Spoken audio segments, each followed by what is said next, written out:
안녕하세요. 오늘도 여러분의 성공적인 배팅을 위하여 열심히 분석하는 승부사리 철룡입니다. 100%의 적중률이 아니더라도 수익 실현할 수 있게끔 도와드리겠습니다. 저는 가입 권유 일절 없으며 모두가 배팅하는 데 필요한 자료를 무료로 배포해드리니 구독과 좋아요만 부탁드립니다. 감사합니다. 첫 번째 경기는 현대캐피탈 대 한국전력입니다. 먼저 현대캐피탈은 5라운드 돌입 후에 열린 두 경기에서 모두 승리를 거두며 본배구 진출 희망을 이어갔습니다. 현대캐피탈은 지난 2일 오후 7시에 열린 OK금융그룹과의 원정 경기에서 세트스코어 3대2로 승리하며 연승을 달성했습니다. 두 경기 연속 승수를 쌓은 현대캐피탈은 5위 OK금융그룹의 덜미를 잡으며 승점 차를 4점 차까지 좁혔습니다. 공격 성공률에 있어서는 상대 팀에 살짝 앞서는 정도였습니다. 대신 한쪽의 공격 부담을 가중하는 대신에 삼각편대와 중앙 공격을 고루 활용하면서 공격 루트를 다양화한 것이 승리로 연결됐습니다. 쌍포 아흐메드와 허수봉은 각각 34.9%, 28.6%의 공격 점유율을 차지했고 정광희는 18.8%, 최민호는 11.89%의 공격 점유율을 가져갔습니다.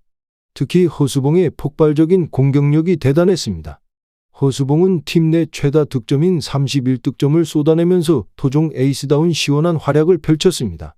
공격 성공률도 68.29%로 두 팀의 날개 공격수 중 가장 높은 수치를 기록했습니다.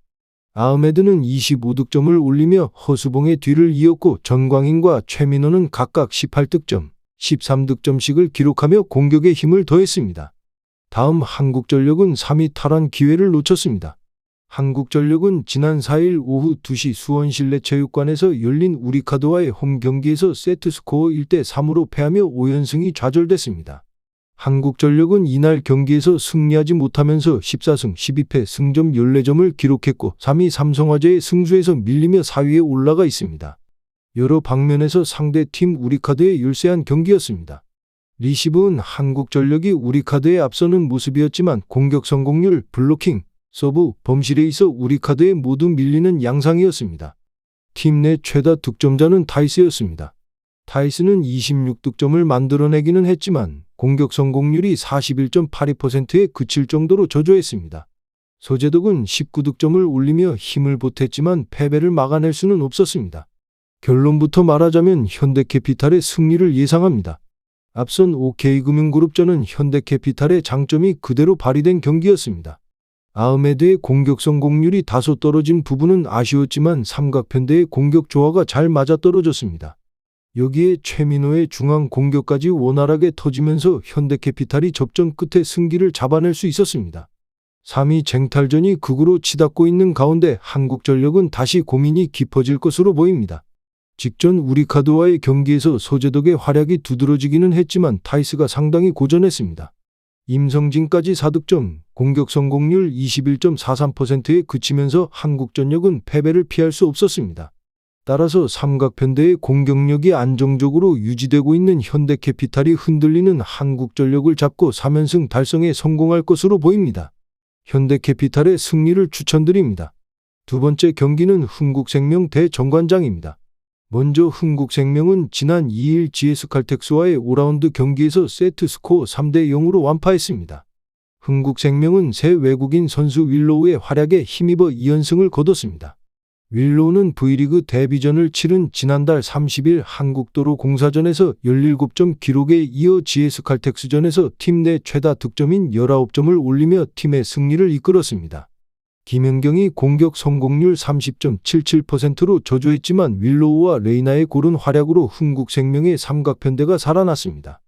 다음 정관장은 지난 4일 현대건설과의 5라운드 경기에서 선두 현대건설을 상대로 세트스코어 3대2로 신승을 거뒀습니다. 시즌 13승 13패 승점 41로 4위를 유지한 정관장은 3위 GS칼텍스와의 격차를 2점으로 좁히며 본배구를 향한 희망을 키웠습니다. 아포진 메가가 매 세트 고비마다 팀의 해결사로 나섰습니다. 공격 성공률 52.94%를 기록하며 블로킹 3개를 포함 31점을 올렸습니다. 지난 1라운드 최우수 선수 자리에 올랐던 메가는 현재 559점, 공격 성공률 43.46%, 세트당 서브 득점 0.22로 주요 공격 지표에서도 상위에 위치해 있습니다. 결론부터 말하자면 흥국생명의 승리를 예상합니다. 현재 정관장은 시즌 평균 공격 성공률 42.89%를 기록하고 있지만 흥국생명을 상대로 41.13%를 기록하고 있습니다.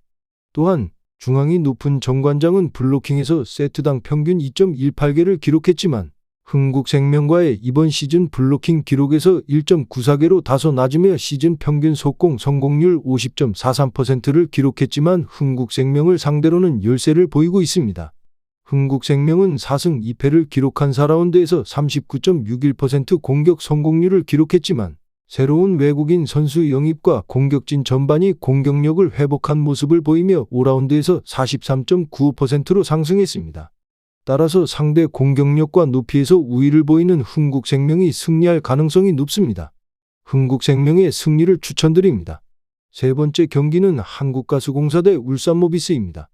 먼저 한국가스공사는 6일 대구에서 열린 서울 삼성과의 경기에서 85대 79로 승리했습니다.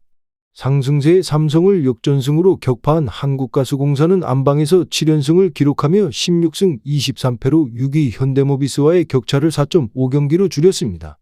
이날 앤드류 니콜스는 29득점 10리바운드로 더블더블을 기록하며 4라운드 MVP다운 모습을 보여줬습니다.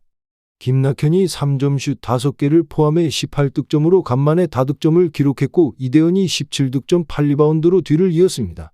삼성은 1쿼터부터 코피 코번의 활약을 앞세웠지만 한국가스공사가 2쿼터까지 47대 46으로 근소한 리드를 가져갔습니다.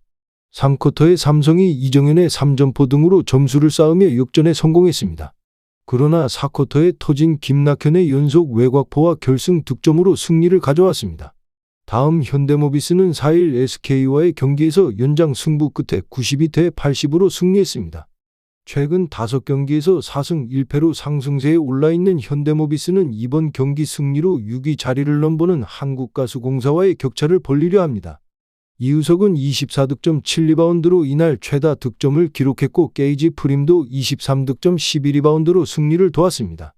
미구엘 옥존이 3점슛 3개 포함 14득점, 케베 알루마가 11득점 10리바운드로 기동력 있는 경기력을 보여줬습니다. 전반전을 42대 43으로 마친 현대모비스는 4쿼터 경기 종료 10.6초를 남기고 자밀 원희에게 자유투 1개를 내주며 74대 78이 됐습니다. 작전 타임 이후 장재석의 버저비터 3점슛으로 동점을 만든 현대모비스는 연장에서 SK에게 한 점만 허용하는 등 뒷심을 발휘해 승리를 챙겼습니다. 결론부터 말하자면 양팀 모두 기세가 좋습니다. 한국가스공사는 홈에서 무려 7연승을 달리면서 DB, KT 등 상위권 팀들을 잡아냈습니다. 현대모비스는 게이지 프림의 파워를 앞세워 최근 5경기에서 4승 1패를 기록했습니다. 다만 한국가스공사는 외국인 선수 센터의 부재로 국내 최고 수준인 게이지 프림의 골 및 돌파를 막기 어려울 것으로 예상됩니다. 현대모비스는 이번 시즌 한국가스공사에게 단 한 차례도 패배하지 않았습니다. 이번 경기는 현대모비스가 승리할 가능성이 높아 보입니다. 현대모비스의 승리를 추천드립니다. 마지막 경기는 부산 KCC 대 창원 LG입니다. 먼저 KCC는 서울 삼성과의 연장 혈투 끝에 패하며 4연승 달성에 실패했습니다. KCC는 4일 서울 잠실 실내체육관에서 열린 삼성과의 원정 경기에서 88대 97로 패했습니다. 이로써 시즌 16패째 기록한 KCC는 6위 울산 현대모비스와 격차가 한 경기로 좁혀진 5위에 머물렀습니다. 전력 누수가 컸던 KCC입니다. 2일 정관장과의 경기에서 발목 부상을 당한 최준용은 3주 진단을 받고 이날 경기에 출전하지 못했습니다. 최준용의 공백으로 수비가 제대로 이루어지지 않았던 KCC는 삼성에게 외곽을 여러 차례 허용했고 2차 연장에서 오파울로 퇴장당한 라거나의 자리를 알리제 존슨이 대신하지 않아 결국 9점 차 패배를 맞이했습니다. 이날 KCC는 스타팅 라인업 이승현, 송교창, 최근 득점력이 살아난 호응, 라거나가 두 자릿수 득점을 올리며 팀의 4연승을 이끌기 위해 분투했지만 벤치에서 단 3점에 그쳐 승리를 거두지 못했습니다. 다음 LG는 역시 원주 DB에 패하며 연패에 빠졌습니다. LG는 6일 창원체육관에서 DB와 홈 경기를 펼쳐 79대 83으로 석패했습니다. 이로써 시즌 15패째 기록한 LG는 2위 수원 KT와 격차가 1.5경기로 벌어진 3위에 머물렀습니다. 디비전 포함 최근 2경기 연속 LG의 수비가 불안정합니다.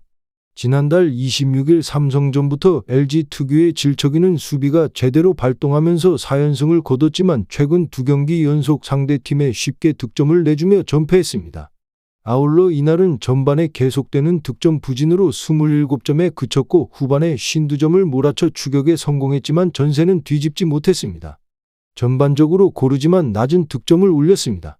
이날 LG는 20득점 이상을 넣은 선수가 없었으며 후안 텔로가 16점으로 팀 내 최다 득점을 기록했고 아울러 유기상, 양홍석, 조시 이바라, 저스틴 구탕이 뒤를 이어 두 자릿수 득점으로 분투했지만 선두 DB에 무릎을 꿇었습니다. 결론부터 말하자면 KCC는 악재를 만났습니다. 송규창이 부상에서 돌아왔지만 최준용이 부상으로 이탈하면서 또다시 완전체를 갖추기 힘들어졌고 외국인 선수 존슨이 감독 지시를 거부하는 사태까지 발생하며 최근 연승을 달리며 좋았던 분위기가 가라앉았습니다. LG는 공수의 핵 아셈마레이의 공백이 너무 큰 상황입니다. 일시 대체 선수로 이바라를 영입했지만 낮은 야투 성공률과 낮은 리바운드 등 아쉬운 모습을 보이며 마레이의 공백을 채우지 못하고 있습니다. 부산 KCC 이지스의 승리를 예측합니다. 상대적으로 득점력이 저조한 LG는 수비가 안정적이어야 승리를 가져갈 수 있지만 마레이가 없는 최근 LG는 수비가 무너지기 시작했습니다. 따라서 득점포를 가동할 선수가 상대적으로 많은 KCC가 승리를 거두며 홈 연승을 이어갈 것으로 전망합니다. 부산 KCC의 승리를 추천드립니다. 전체적으로 추천은 드리지만 조합픽을 원하신다면 구독과 좋아요 눌러주시면 감사합니다. 배팅하시는데 도움이 되셨다면 구독과 좋아요 부탁드립니다. 영상 시청해 주셔서 감사합니다.